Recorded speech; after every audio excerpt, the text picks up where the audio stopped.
So, hallo, also man sollte mich jetzt hören können. Guten Tag, hallo zusammen. Willkommen zu zur ersten Live-Übertragung, die wir aufgrund der aktuellen Situation mal ausprobieren wollen, mal machen wollten. Ähm, Schön, dass einige von euch dabei sind. Äh, Ich hoffe, jeder kann mich gut hören und jeder kann mich gut sehen. Und wir nutzen das jetzt dann vielleicht in Zukunft häufiger zur Informationsübertragung und denke, dass die Situation aktuell ein bisschen was Gutes hat, nämlich dass man solche Wege auch mal gehen kann. Auf jeden Fall herzlich willkommen nochmal. Ich bin Jonas Bodenbender. Ich bin hier zusammen mit Heinz und Michael. Die beiden bauen den Inliner ein. Dann mit dem Airbag-Liner, über den ich gleich mehr sagen werde. Das wird heute das Highlight sein in unserer Übertragung. Neue Entwicklung. Und ihr seid komplett anonym hier dabei. Bedeutet, ihr könnt euch gegenseitig nicht sehen, wir können euch nicht sehen. Ihr habt aber die Möglichkeit, Fragen zu stellen. Da müsste es irgendwo bei euch auf dem Bildschirm einen Button geben. Entweder steht da Q&A oder F&A. Und dann kann man die Frage einfach eintippen. Und mein Kameramann, der Tim, der sieht es dann auf seinem Bildschirm aufleuchten und kann mir die Frage dann stellen und ich versuche sie dann live zu beantworten. Ja, also, wie gesagt, die Jungs bereiten gerade noch den Inliner vor. Wir benutzen unser Combitech EP heute zusammen mit einem Nadelfilzschlauch und wollen den dann mit dem Airbag-Liner einbauen. Wir haben drinnen eine kleine Teststrecke aufgebaut, wo wir dann hoffentlich in den nächsten 20 bis 25 Minuten das Ding eingebaut haben.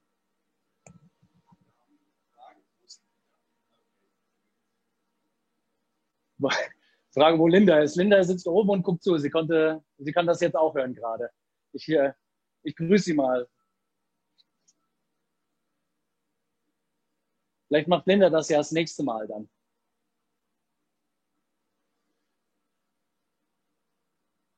So, ja, kommen wir zum Airbag-Liner. Also, wir haben im Grunde genommen ist der Airbag-Liner ein normaler Kalibrierschlauch aus Airbag-Gewebe. Einseitig silikoniert.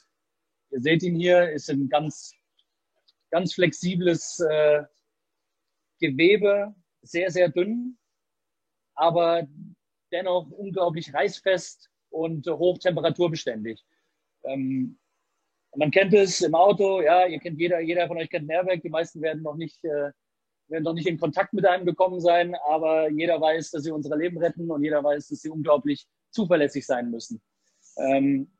Das ist hier auch der Fall. Der Hersteller ist natürlich bedacht, eine 100%ige Qualität in seinen Produkten zu haben, sonst könnten Leben in Gefahr sein und wir profitieren dadurch.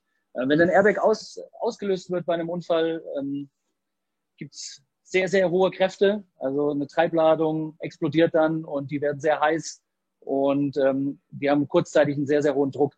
Genau diese Eigenschaften können wir uns auch zunutze machen. Das bedeutet, wir können mit diesem Schlauch Dinge machen, die vorher mit einem normalen Kalibrierschlauch nicht möglich waren. Eine der Sachen werden wir gleich auch vorführen, beziehungsweise zwei. Und wir sind in der Lage dazu, hohe Temperatur auf den Schlauch zu bringen und das vom Start weg. Bedeutet also, die Aushärtezeit verkürzt sich immens bei der Aushärtung mit Dampf. Maximal ist eine gute Frage. Maximal also wir schaffen nur 120 Grad Dampf draufzubringen, weil mehr Dampftemperatur schafft die Anlage nicht. Der Hersteller hat angegeben, dass der Schlauch bei 200 Grad anfängt zu brennen. So viel, glaube ich, werden wir nie erreichen. Also ich sehe, die Jungs sind fertig. Wir gehen mal raus in die Akademie.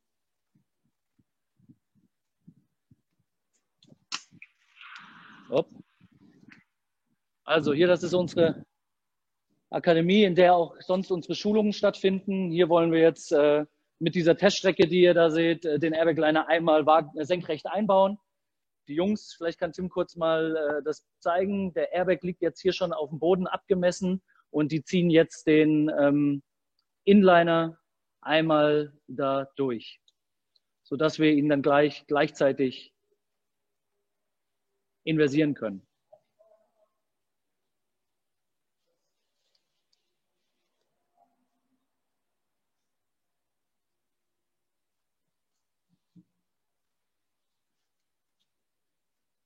Bisschen Flutschi brauchst trotzdem.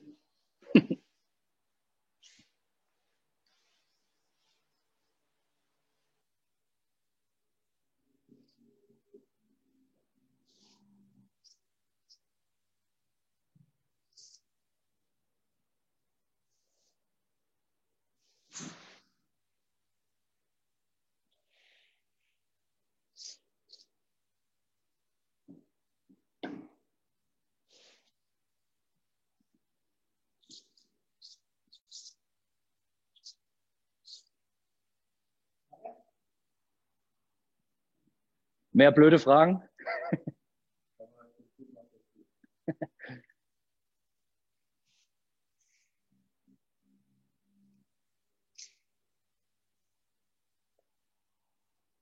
Genau, der große Vorteil hierbei ist erstens, dass wir uns einen kompletten Arbeitsschritt sparen, sprich den zweiten Inversionsvorgang des Kalibrierschlauches.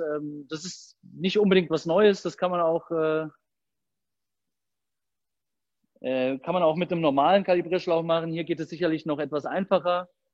Zudem kommt aber, dass wir jetzt in der Lage sind, mit einem Schuss eben um diesen 90-Grad-Bogen da unten rumzugehen und dann senkrecht nach oben zu bauen, ohne dass wir den Airbag, den Inliner oben auffangen müssen, festhalten müssen. Stresssituationen, die dadurch einfach vermieden werden.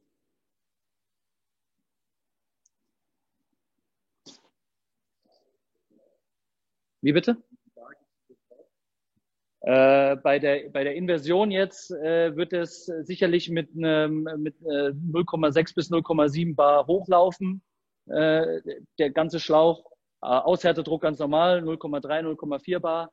Der Schlauch an sich, der Airbag-Liner, schafft aber locker 1,5 bis 2 Bar.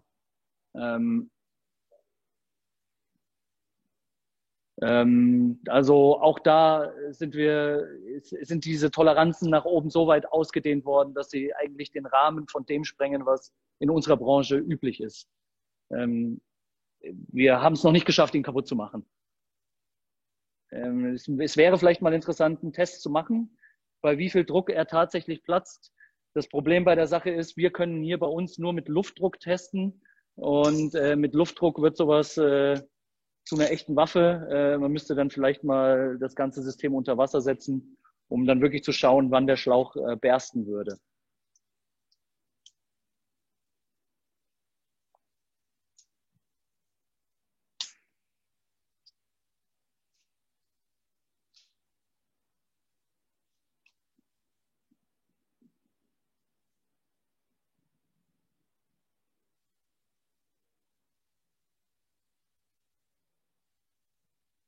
Heinz verwendet hier unsere Kabelbinderpistole.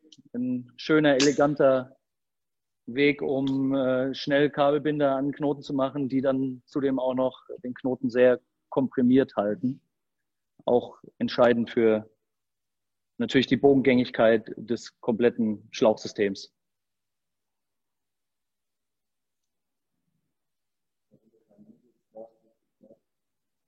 Ja, wir sehen uns natürlich hier, kein Mundschutz.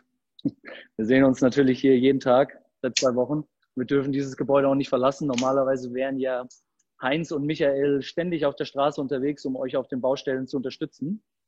Da tragen sie selbstverständlich Mundschutz. Wir haben aber aufgrund der Situation auch darauf verzichtet, unsere Außendienstmitarbeiter ihren Außendiensttätigkeiten nachzugehen. Und wie gesagt, wir sehen uns hier alle jeden Tag und ich habe die alle hier eingesperrt. Das heißt also, die kommen gar nicht raus, können sich nur gegenseitig anstecken.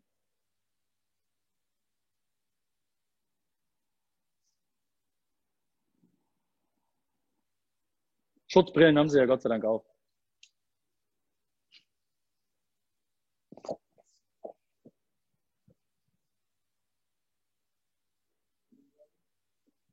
Zur Trommel. Die Trommel ist eine Alutrommel, auch sehr kompakt und leicht.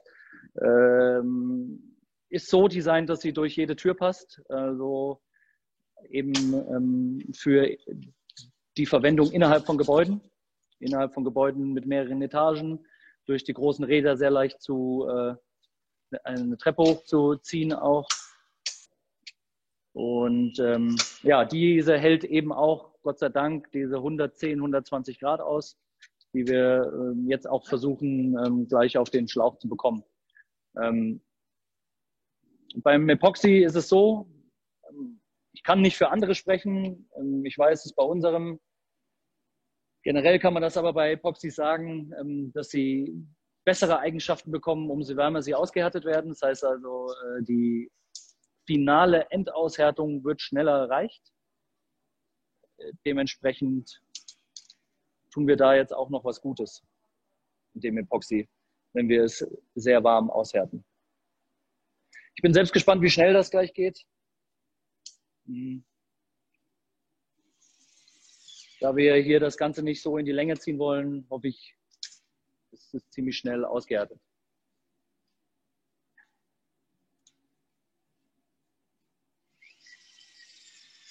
Die Dampfanlage, die wir verwenden, ist unsere PL-Dampfbox. Diesel- oder Heizöl betrieben, ist ziemlich leistungsstarker Dampferzeuger, schafft also ziemlich viele Kilogramm in der Stunde.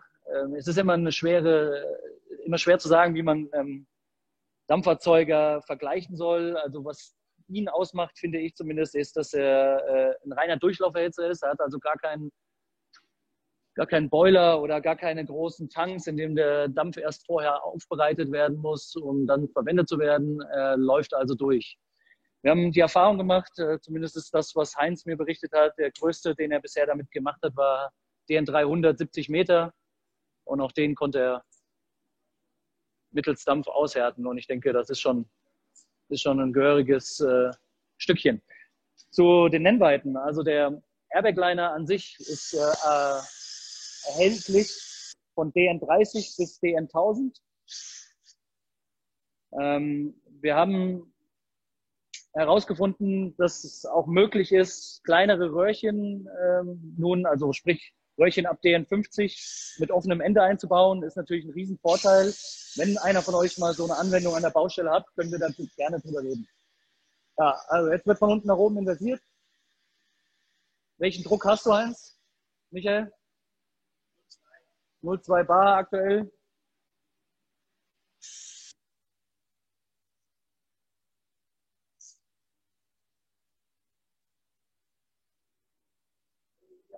Nur 4 Bar.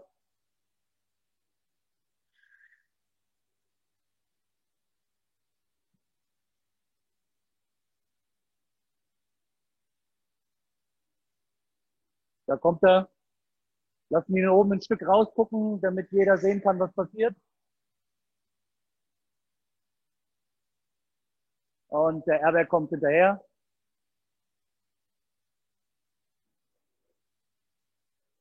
Wunderbar. Ich denke, der Einbaudruck war jetzt so um die 0,4, 0,5 Bar.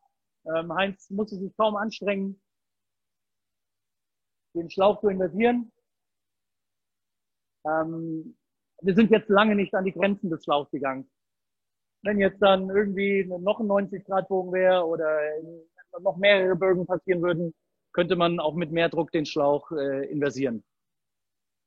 Heinz schließt jetzt den Dampf an und wir wollen sehen, wie schnell wir das jetzt auf 90 Grad erhitzen, um ihn auszuhärten.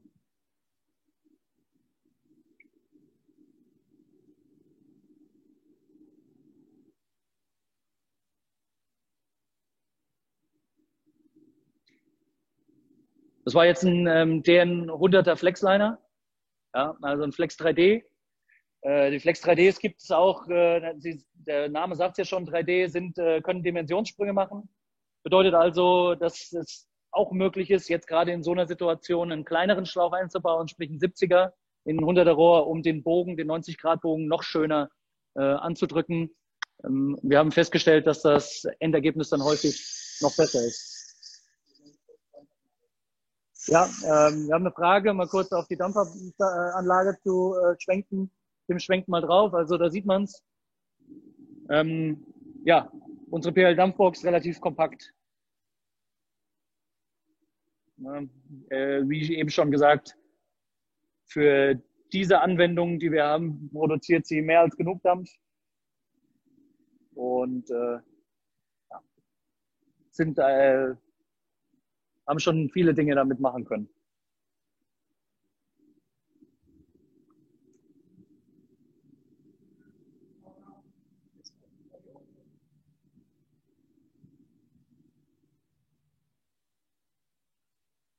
Dampf lassen wir rein.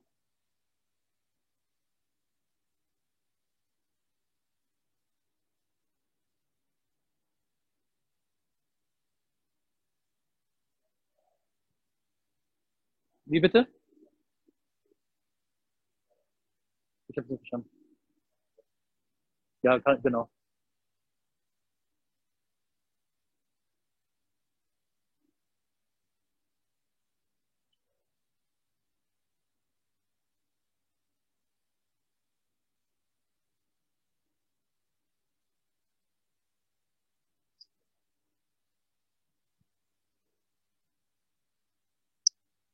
Wir können vielleicht mal die Temperaturanzeige filmen. Am Ausgang, sprich oben wir haben einen Kreislauf hergestellt. Im Airbag-Liner ist also ein Feuerwehrschlauch mit eingezogen. Der bringt den Dampf nach oben. Das heißt also, am Ausgang haben wir jetzt 83 Grad, 84 Grad. Wir müssen jetzt kurz warten, bis dann vorne Temperatur T2, das ist unten am Rohranfang, Sohle-Rohranfang, eben auch diesen Wert erreicht. Und von dem Zeitpunkt an können wir eigentlich dann die Aushärtetemperatur messen. Wir versuchen jetzt das Ganze zwischen 90 und 100 Grad einzupendeln, indem wir Frischluft hinzumischen.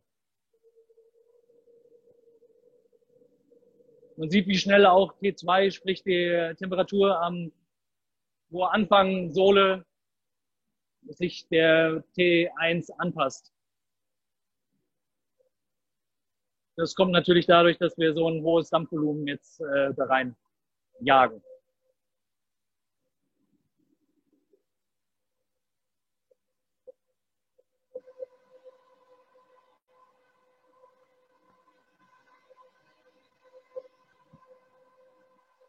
Ja.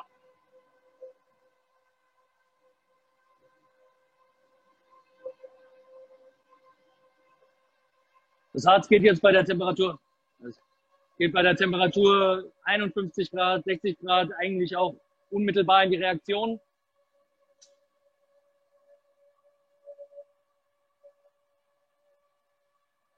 Ich versuche gleich irgendwie euch zu zeigen, ab welchem Zeitpunkt wir keinen Harzfluss mehr haben, sprich ab wann die Reaktion beendet ist.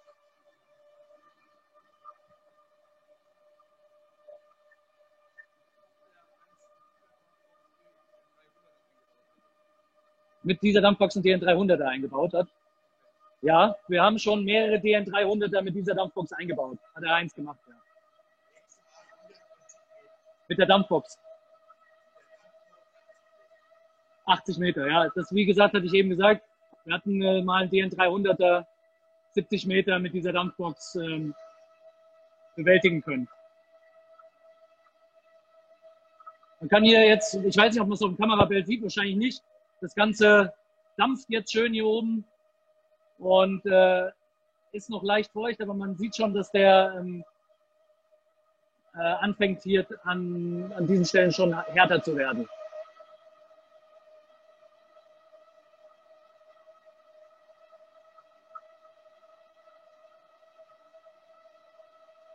Noch haben wir leichten Harzfluss, das ist aber jetzt in 2-3 Minuten vorbei. Wichtig ist bei der Aushärtung und mit Temperatur ist wichtig, dass man das Material dann abkühlen lässt. Ein Epoxy hat die Eigenschaft, dass wenn es dann wieder abkühlt, es seine Endhärte bekommt. Das wird jetzt, solange es dann diese 80, 90 Grad hat, immer etwas weich bleiben. Das kann zu einem Problem werden, wenn wir zum Beispiel drückendes Wasser haben oder Grundwasser steht. Das heißt also irgendein Wasserdruck auf den weichen Inliner. Ja. auf den Weichinliner drückt und dann eine Beule entsteht. Dementsprechend halten wir das System so lange unter Druck, bis es wieder bei 30, 40 Grad ist.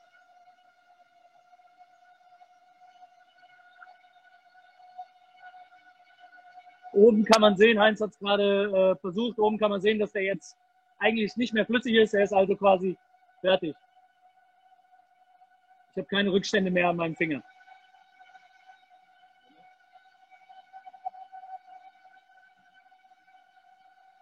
Also am Dampfausgang ist er bereits ausgehärtet. Hier vorne noch nicht, denke ich. Auch 93 Grad.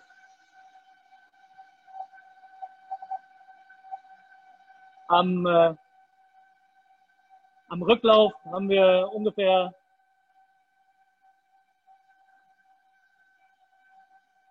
84, 85 Grad. Der ist also an dieser Stelle auch gleich fertig.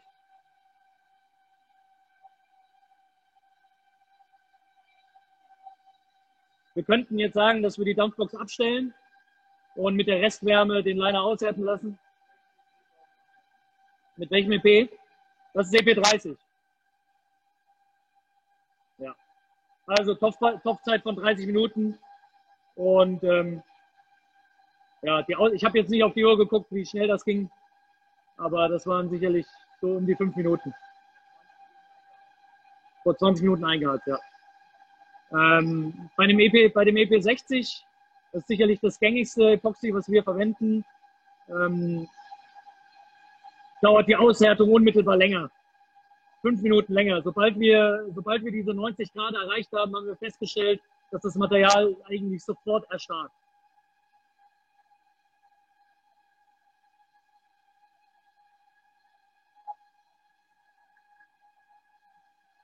Vorne haben wir noch eine leichte ist noch leicht pappig. Ja. Heinz sagt, wir wollen die Dampfbox abstellen, um abkühlen. Das ist also der Prozess des Dampfens ist ab sofort beendet. Wir nutzen jetzt die Restwärme, die noch drin ist, um das Material fertig zu härten. Lassen ihn noch unter Druck, wollen euch währenddessen zeigen, wie wir in das kleine Röhrchen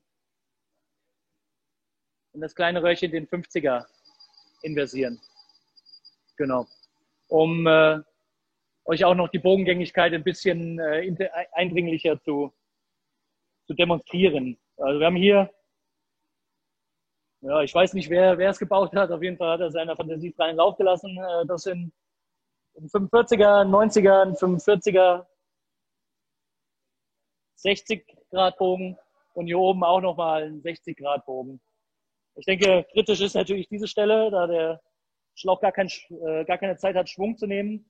Und natürlich, ihr wisst es alle selbst, so ein kleiner 90 Grad Bogen ist nicht ohne.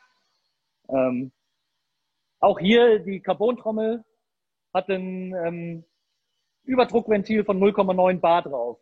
Das ist das hier. Jeder, der schon mal mit dieser Trommel gearbeitet hat, kennt das. Das heißt also, wir werden hier auch nicht mehr Druck als 0,9 Bar verwenden. Michael, vielleicht gehst du vor dem...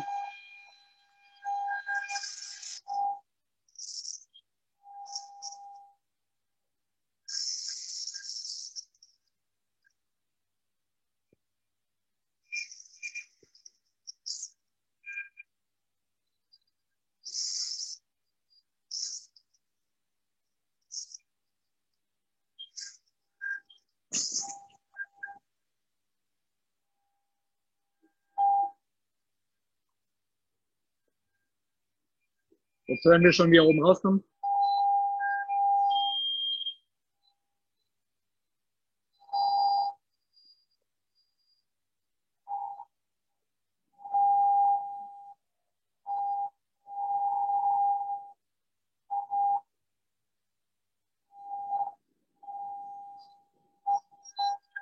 Das Schöne an diesem Airbag-Liner ist einfach, wie schnell will man jetzt einen Inliner aushärten? 5 Minuten, 10 Minuten, 15 Minuten. Das spielt im Endeffekt ja eigentlich keine Rolle. Das Schöne an diesem Schlauch ist, dass wir den Jungs auf der Baustelle eine Sicherheit geben, die sie vorher nicht hatten. Das heißt also, diesen Schlauch kann man nicht kaputt machen. Es gibt noch eine Frage. Genau. Das war jetzt nur der Airbag-Liner. Wir wollten jetzt mangels Zeit, weil wir das Ganze hier nicht so in die Länge ziehen wollen, nicht noch einen Inliner mit einbauen. Natürlich, ich mache niemandem was vor. Mit Inliner wäre das schwieriger gegangen. Wir können aber ja, falls es interessiert, auch nochmal einen weiteren Stream machen, in dem wir zeigen, wie wir so ein 50er Röhrchen mit Inliner offenem Ende einbauen. Mittels Airbag-Liner. Was ich aber eingangs gesagt habe, ist, wir nehmen durch diesen Stützschlauch den Jungs auf der Baustelle komplett die Gefahr, dass irgendwas passieren kann. Wir können, ich glaube, das Pfeifen ist ein bisschen laut, geht nicht aus. Das Pfeifen, kriegen wir das irgendwie? Ja.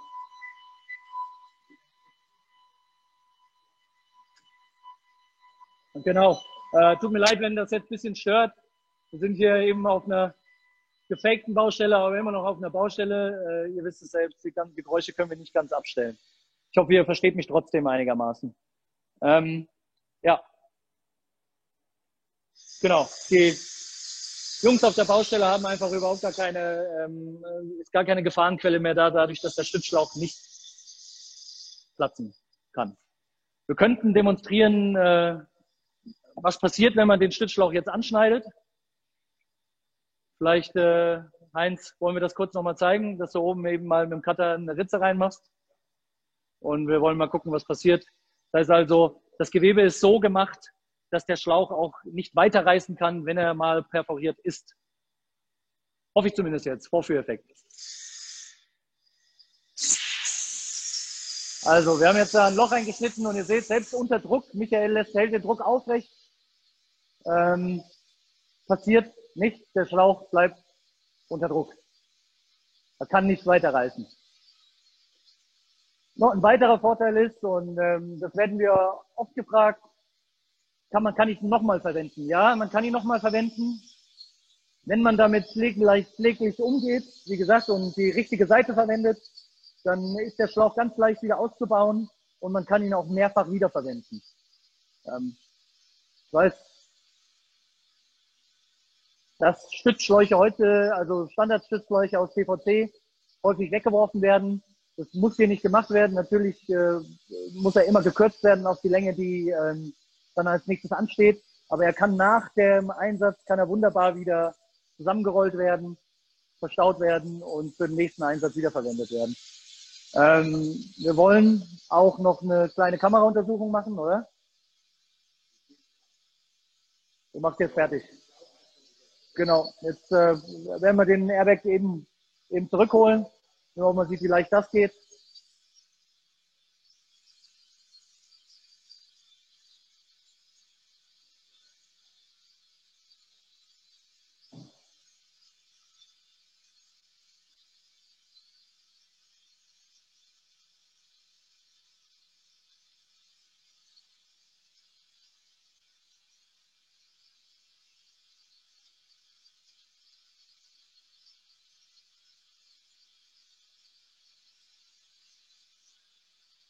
Dampft es jetzt komplett ab. Ihr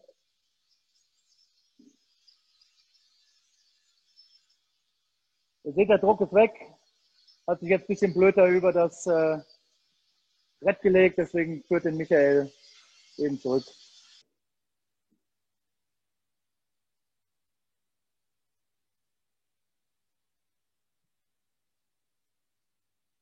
Durch die Geschwindigkeit entsteht natürlich auch wesentlich weniger Kondenswasser.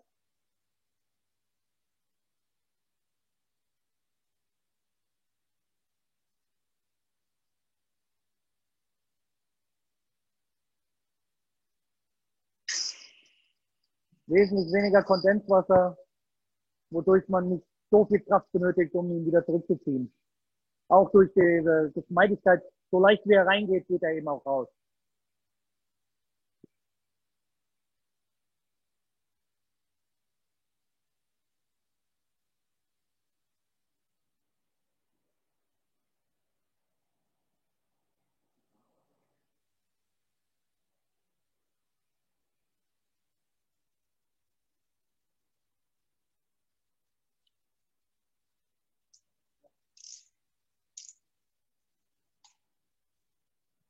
Also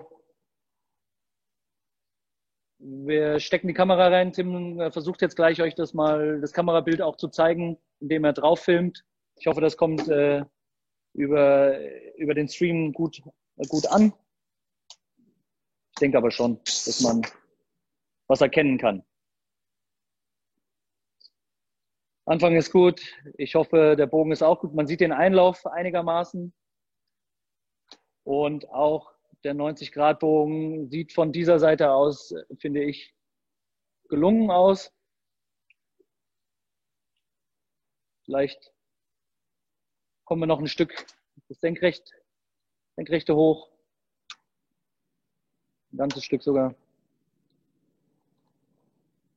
Und Kamera guckt oben raus. Ich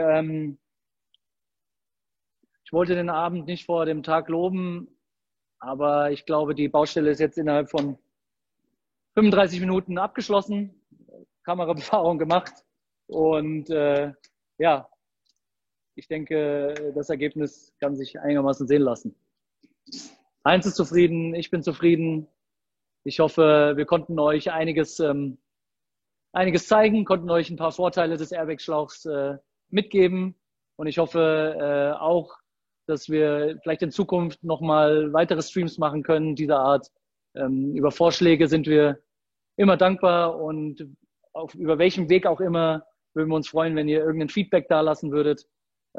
Ich glaube, ihr werdet jetzt sogar auf eine kleine Umfrage geleitet. Es sind nur 3 Fragen, die ihr mit Ja und Nein beantworten könnt. Dann gibt es eine extra Website für den Airbag Liner. Falls also Interesse an einem kostenlosen Muster besteht, einfach auf diese Webseite gehen, in das Kontaktformular eintragen, was ihr braucht. Da wird sich einer von uns mit euch in Verbindung setzen und ihr bekommt ein Muster. Sonst über alle möglichen Kanäle einfach fragen. Vielen Dank und ciao.